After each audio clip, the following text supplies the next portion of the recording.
Hello everyone, this is the great Lord and Master, Osiron, the Eternal, for another video of the tree and jewel, and it's actually a more perfect example of the universal tree of divine perfection. If you recall from the video that I made about this, I said that this is the most perfect structure there is regarding the single digit code, and you probably wouldn't ever get a structure that's more perfect. Well, I found one, and it is this structure here in the middle. But before I get to the details of this, let me just kind of go over what's here. Over here we have the true tree of life in its inverted position, the root. And then we have the jewel of creation, and these are fused together, and this is what the Kabbalistic tree of life really is. And I have it drawn differently this time, though. These are the 22 pathways here, and I have this section in the middle shown as like a half circle, like two little half circles. And the reason I did that is because there's actually two lines there. In the video I made explaining this, I misspoke in the video, and it's a pretty key misspeak. I said 21 a couple times when referring to the pathways on this, but in the same description I went back to 22. But the reason why that's so important is because if you looked at it and actually counted the lines, it would only look like 21 lines. But the key distinction is this line here actually gets used twice when it's when the construct is built from 0 to 1, and then again when it goes through its oscillations, that line gets used twice, and that's why there's 22 lines. But if you counted it the way it was drawn before, it would only show 21 lines, but there's really 22. So this is what this is, and this here, of course, is the universal tree of divine perfection, which is still divinely perfect in every way. But the difference between this and this is this structure is more congruent with what is actually going on with the true tree of life and the jewel. Because we know the true tree of life and the jewel works from both ways. It works towards the middle here, and this end starts here and works towards the middle. Whereas the universal tree of divine perfection is a one-directional thing in its main in its main construct. It goes from 1, 0 here, and then it goes up to 18, and it's going in one flow. Whereas this goes in two directions. I'll explain this more in a minute, but I just want to kind of clean up a little bit before I do that.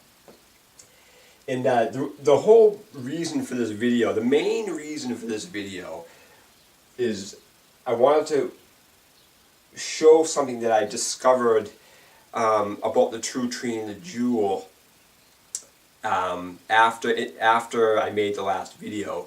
And this is pretty powerful, and this is actually this is common knowledge from people who are like into math, school math. And what that is 22 divided by 7 equals 3.14, and that is an approximation of pi. So when you divide 22 by 7, you get 3.14, and that is an approximation of pi. It really ends there, though, because pi, as we all know, is a rational number, and it supposedly is infinite.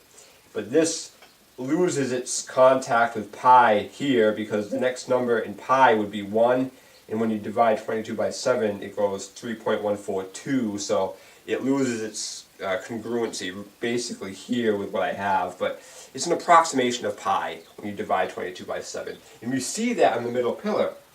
When you add the true tree of life, these four here, 0 through 9, that gives you the 22. And then on the jewel, you're left with, you can do it both ways. You can add the 9, 6, and 1 for a 16, which reduces to 7, or you can just go 6 and 1, gives you a 7 for the jewel. And we're seeing some important stuff with this, with the number 7 on the middle pillar and the jewel of creation, and the idea that the material matrix is light. Lucifer is the light. That's why I have it up here. Lucifer is the light, and the material matrix is actually Lucifer. And that's what we're seeing here.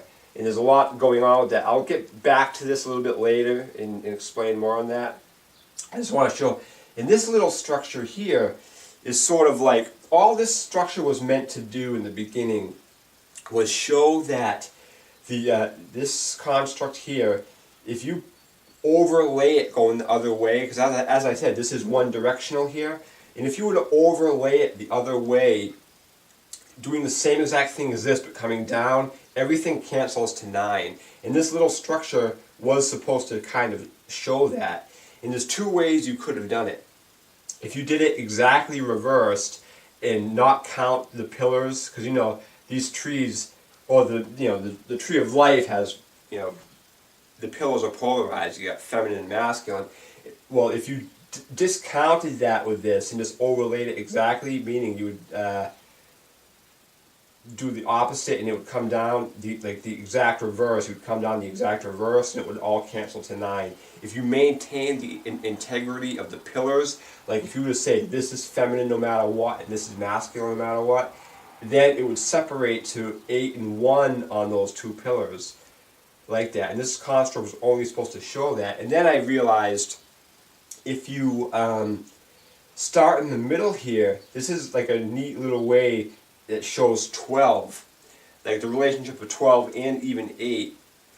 Okay, if you start in the middle here as the point of 0, and you come out and you go 1, 2, 3, 4, 5, 6, back in the middle, 7, 8, 9, and 10, 11, and then 12 lands right back in the middle, and it forms a figure 8 pattern that encapsulates the number 12.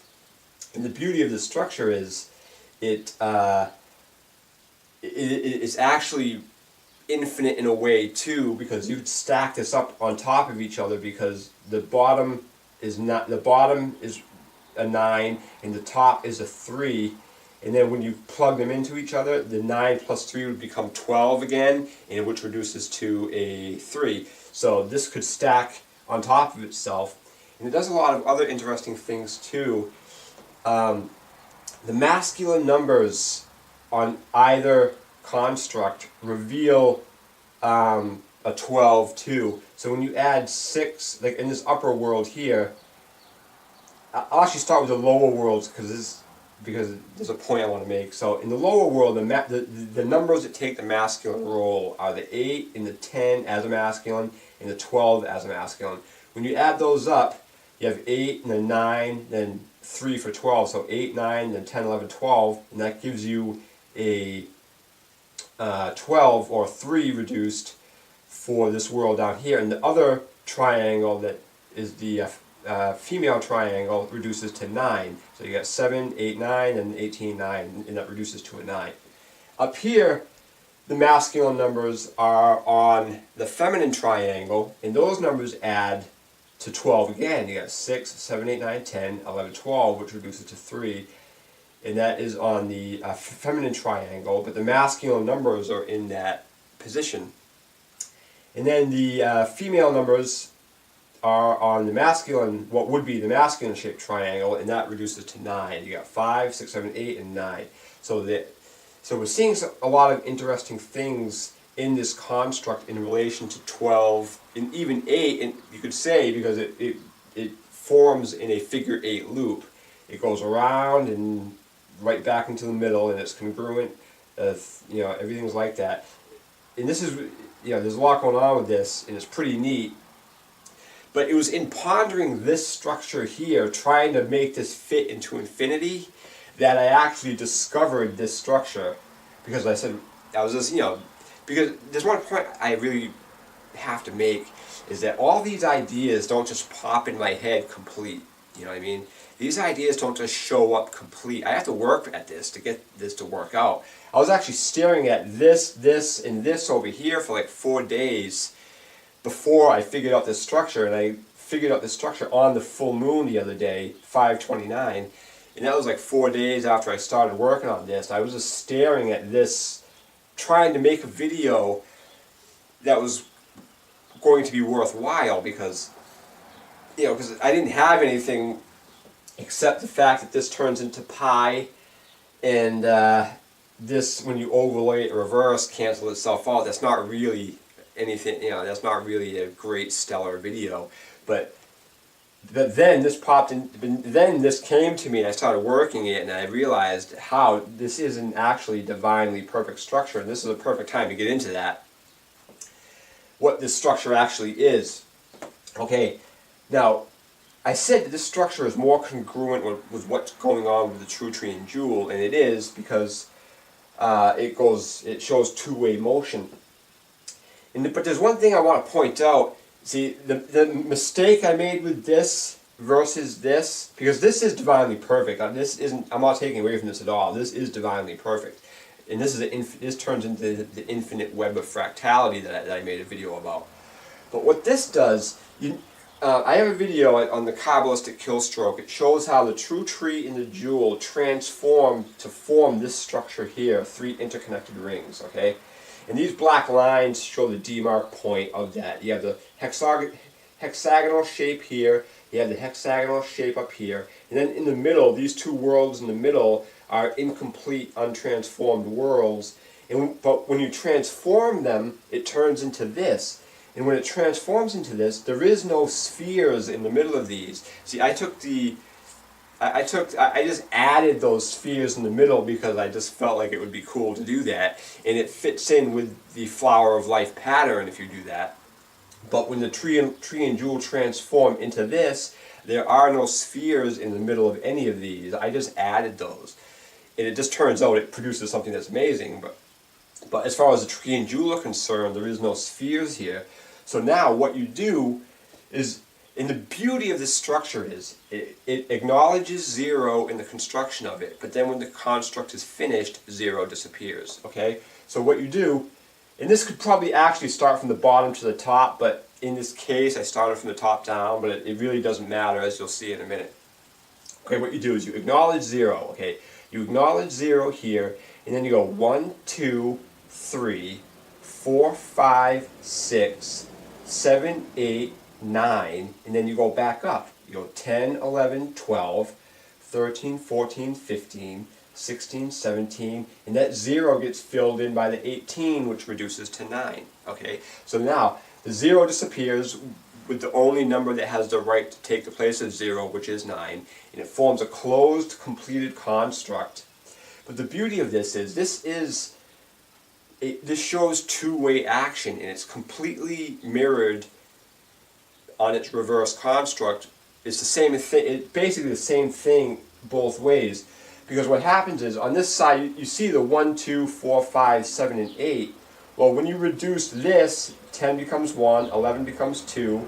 You got the 13 and 14, which reduce to 4 and 5. And then you have the 16 and 17, which reduce to 7 and 8. So this 1, 2, 4, 5, 7, 8 is the same here. 1, 2, 4, 5, 7, 8 on this side. And then the 3s and the 6s counterbalance themselves in the 3, 6 spheres. You got 3 here, and then the 15 becomes 6. And you got the 6 here, and the 12 becomes 3, which is amazing. Now, one other point that's pretty amazing with this too is, and you're going to see that like these two spheres here, when they join together, become 3. These two spheres, when they join, become 9, and these two, when joined, become 6. And you see, of course, 3, 9, 6. Well, the beauty of this is now we have to start getting away from the idea of pillars, because the pillars are fine for the tree of life constructs because they're fine for that. But now we're getting into spirals here.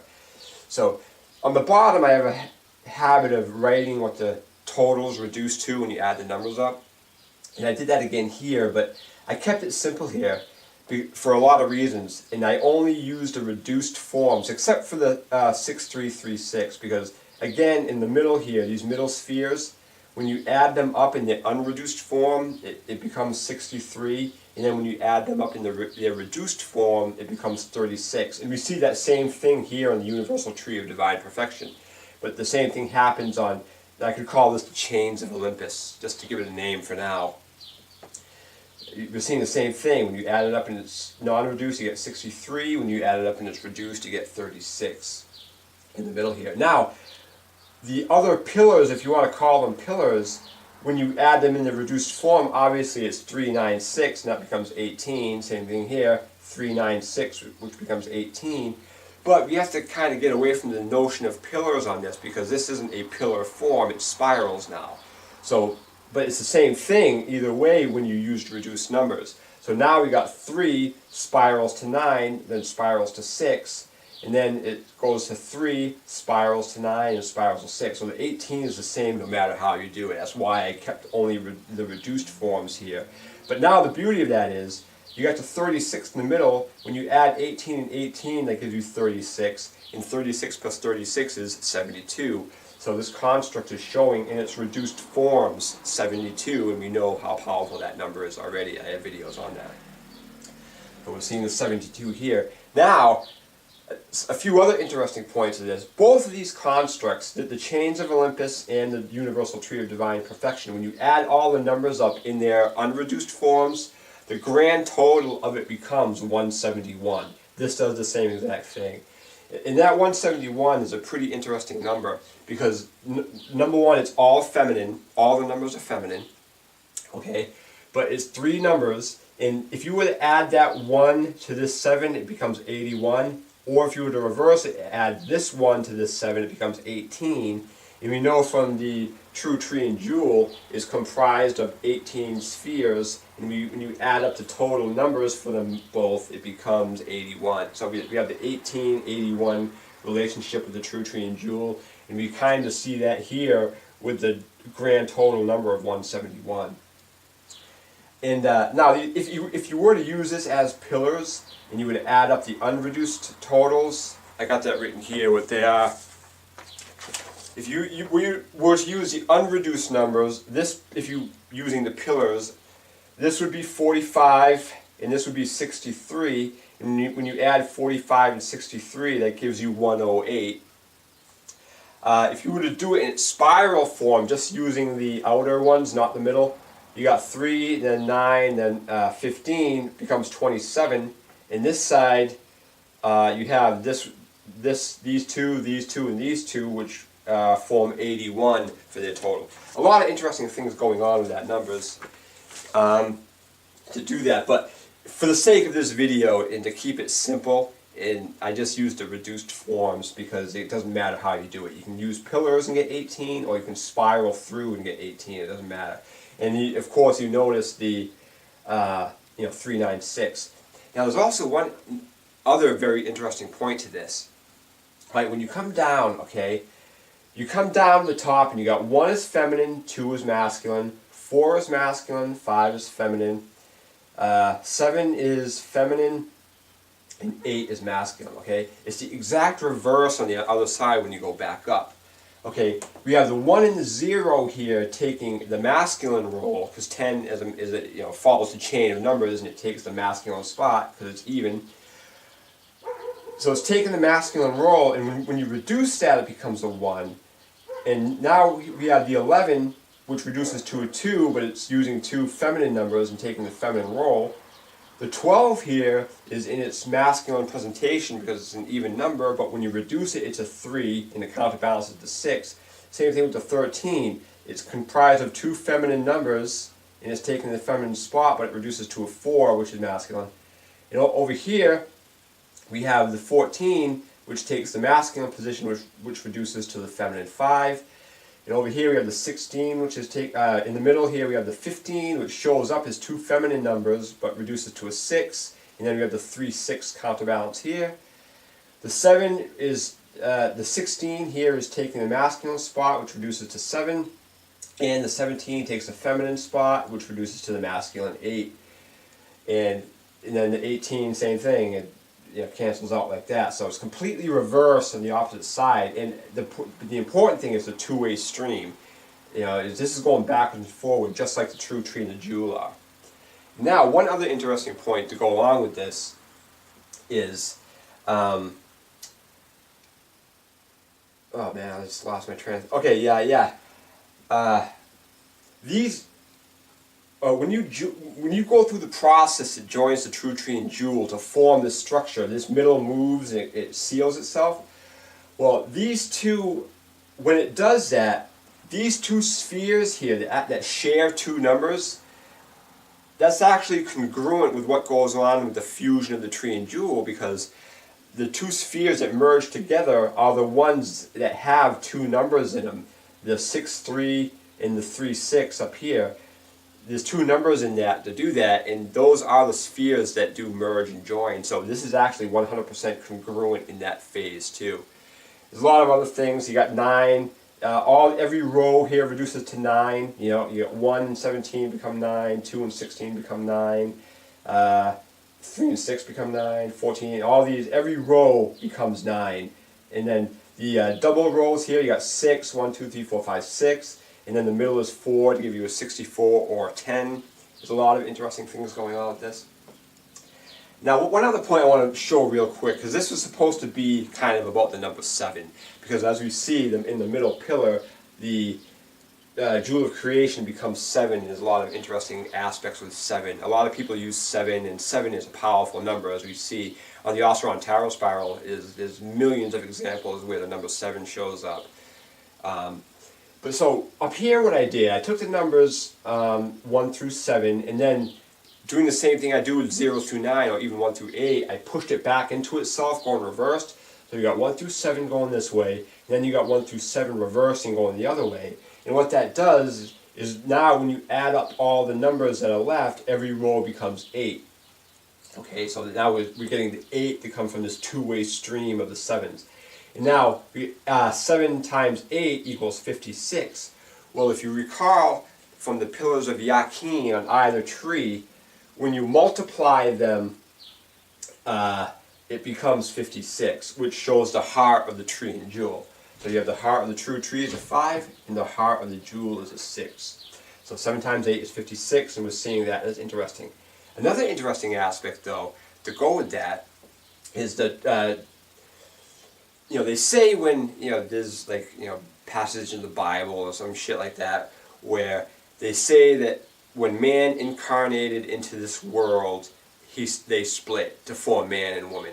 Well, we're seeing that with the numbers here, because when you push 1 through 7 back into itself, the numbers stay separated by polarity. So you got the 1 and the 7 are feminine, 2 and 6 is masculine, and on it goes. They stay separated. So it's kind of what's going on with this. All the numbers are polarized separately, with 4 and 4 being in the middle.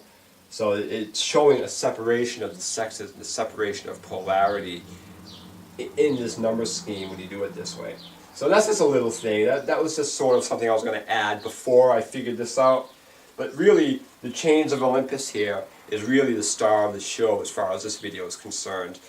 It was going to be this, how this, 22 divided by 7 becomes pi, but this shows a lot in the tree of life and the jewel structures now. We're really seeing a lot going on with this that validates this as being, see, my argument is, Kabbalism is just going away now because it's more than obvious that the Kabbalistic demonstration is complete bullshit and charlatanism, as is everything that comes from the architects of Abrahamism. But that's so lowball now, because we're getting into a lot more of what's going on with the code of numbers that's produced and the geometry that's produced. It's just washing away the Kabbalistic trash.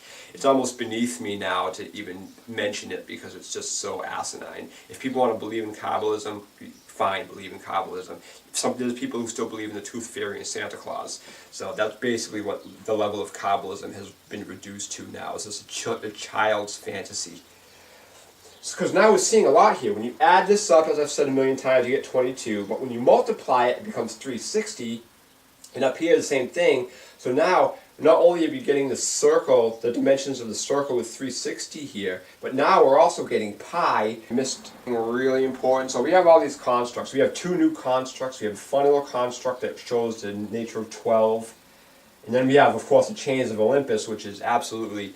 The Chains of Olympus here is equally divine as the universal tree of divine perfection, but in context to the true tree of life and jewel, it's actually more perfect than that because it shows the two-way streaming action. This is two-way streaming action here. This is, and then as I've said before, all of my videos this year have shown the nature of duality in this nature of 2 that we live in, because there really is no 1. There's only 0 and 2. So the idea of oneness is actually just a diluted fantasy of returning to zero state is basically what one is. One is what we consider zero. So that is all. Thank you and namaste.